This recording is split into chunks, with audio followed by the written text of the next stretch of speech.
Well, we're here with a good man and a good friend, U.S. presidential candidate Rick Santorum, former congressman and senator, the gentleman from Pennsylvania who spends a bit of time in Texas and all over the country. How are you doing, Rick? I'm doing great, thank you. Good. Listen, I know you're short on time, but of all the presidential candidates left in the field, Republican candidates, you've exhibited probably the best command of the understanding of the danger of jihad and the need for fighting Islamic jihad. We're here today to try to bring rules of engagement to the forefront of the presidential campaign.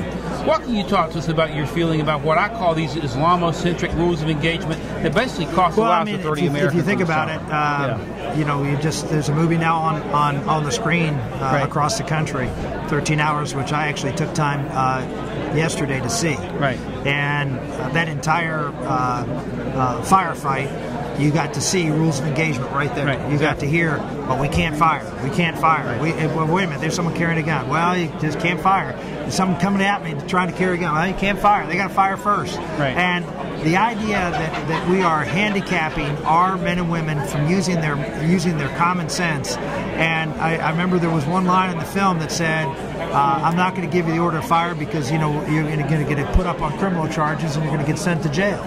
Now here's our guys. They're out there. They're surrounded in a hostile situation. You're surrounded. The people are trying to kill you, and they've already assaulted them once, and they're being told they can't fire again, even though. And it's just right. insane. Right. If you're going to be out there, we got to give people the ability to be able to survive this, and we're not right now.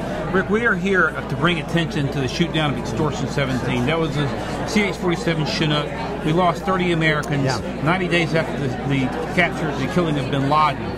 In that case, we had an AC-130 spotting Taliban moving to the landing zone, requesting permission to take the Taliban out, denied repeatedly, and of course, we lost 30 Americans at a point-blank shot.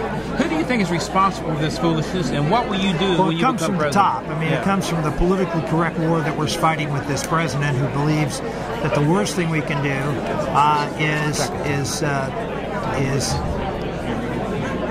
is kill anyone on the battlefield who's an innocent civilian, and that is a horrible thing. I don't want to kill any innocent civilians, but the higher priority for me is you don't unnecessarily put at risk innocent Americans who are there to accomplish what we want to accomplish, and that to me should be a higher priority for a president. That the priority should be our men and women in uniform, and putting reasonable rules of engagement when it comes to engaging the enemy. What would you say to the family members of American servicemen that have been killed, such as the family members of Extortion 17 who've lost sons and daughters because of these foolish suicidal rules of engagement under which we're operating? I would say that you need to do something. Take this tragedy and turn it into something positive, which is to try to change the leadership of this country, the leadership of our military, and for